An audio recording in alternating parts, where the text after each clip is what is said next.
وقت زانین کو ایرو کمبونا ما ایرو وداره جبر بویار نخی هاتو پیکانین لسر جنه که جالیه uzman çavuşeki ye devleta Türkiye ye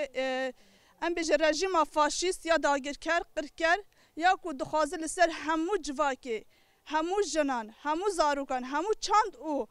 hebûna gelê Kurd ramana wî hemû îradeya wî bin pê bike taciz û tecavîzê dide pêkanîn ji bo çendê em îro weke jinên wargehê jinên meclisa îşer em îro li vê derê daxuyaniya ku em bidin ji bo tevayê em bêjin hêzên desthiladar ji bo tevayê hêzên ku dixwazin qirkirina çandî pêk bînin em vê derê weke jin nerazîbûna xwe û wana rûreş û şermizar dikin em wek tê zanîn bûyerekî ku hatî pêk anîn li ser jinekê ev bûyer em bêjin ne tenê li ser wê jinê hatiye pêk anîn li ser tevayê jinan li ser tevayê em bêjin îrade û ramanên gelê Kurd ramanên jina Kurd hatiye pêkanîn ji bo çendê di wî wextê de di wî demê de bertek û îradeya gelê Şirnexê ya ku hatî diyar kirin bi xwe cihê bersivdayîna ku ji bo hemû hêzên taciz û tecavîzkarin gelê ku li Şirnexê berxwe da di demê hilbijartinê de di Sihûyekê adarê de nehişt ku îradeya wî nehişt ku vîna wî bin pêkirin bi berbijêrên ji derve ku anîn polis, jandarma em bêjin weke hemû memûrên ku ji bûna wan kar û xeba didin meşandin anî li Şirnexê de bi vî awayî çûn li ser kar bi vî awayî em bêjî şaredariya Şirnexê kirin bin destê xwe lê li hemberî vê gelê Kurd gelê Şirnexê serî netewand û her tim li ber xwe ji da bi dizî û hîleyên xwe em bêjin ev tişt bi dest xistin lê gelê Şirnexê ev nerazîbûna xwe li her cihî da diyar kirin û heta roja îro jî hêjan li ber xwe didine ji ber ku dijmin zanî ku îrade û vîna Şirnexê nikare bin pê bike nikare bi dest bixîne bi salan e bi taciz û tecawîzê bi em bêjin hêzên ku ji derve de tînin polis jandarma ajan bi her awayî dixwazin ku çanda em bêjin sîxurtî çanda taciz çanda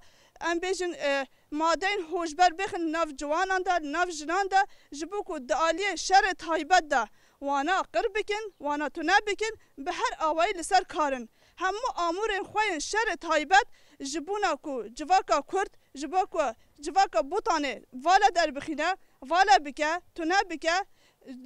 naverûkayê bide vala kirin hemû amûrên xwe yên şerê taybet didin pêkanîn em bêjin dema ku em li aliyên guha Firdevs Babat dîsa em bêjin sakîne ya ku hatî taciz û tecawîz kir heger di wî wextî de jin dîsa em bêjî gelê Kurd rabûya ser piya em bêjin li cihên din jî taciz û tecawîz li ser jin nehatiya pêkanîn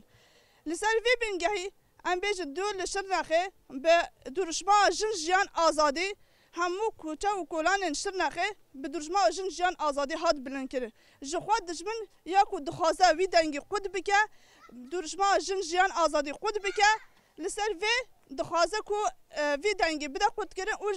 ji vê em bêjî duruşmayê ditirse pêla ku ji Rûşhilatê Kurdistanê pêla jin jiyan azadî ya ku bi şehîdxistina jîna emînî bilind bûyî mirov dikare pêla wê îro gihiştiye li Şirnexê îro gihiştiye li seranserî cîhanê li seranserî Kurdistanê ji bo wê çendê dema ku ev duruşma jin jiyan azadî tê avêtin dilê dijmin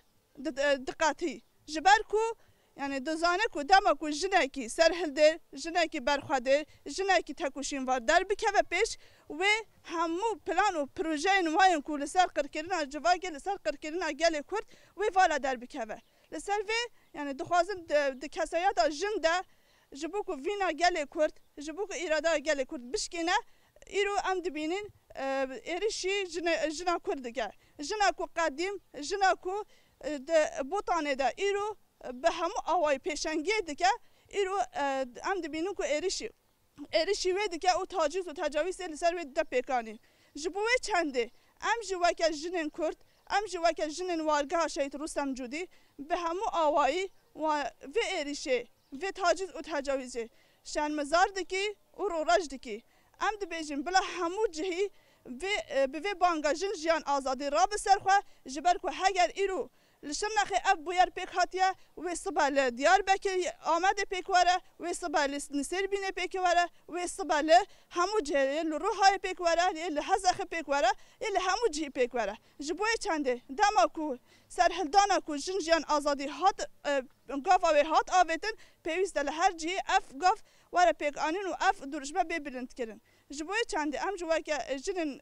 وارگاه شکل رستم جودی به هر آوای پشتگیری دیدن ام بیش سرهلدانا کو ایرو لشناخه ته پیکانی لباکور کردستان تکوشینا جن یکو بلند به ام پشتگیری آوی دکین ام دی بیشن جن جیان آزادی جن جیان آزادی جن جیان آزادی جن جیان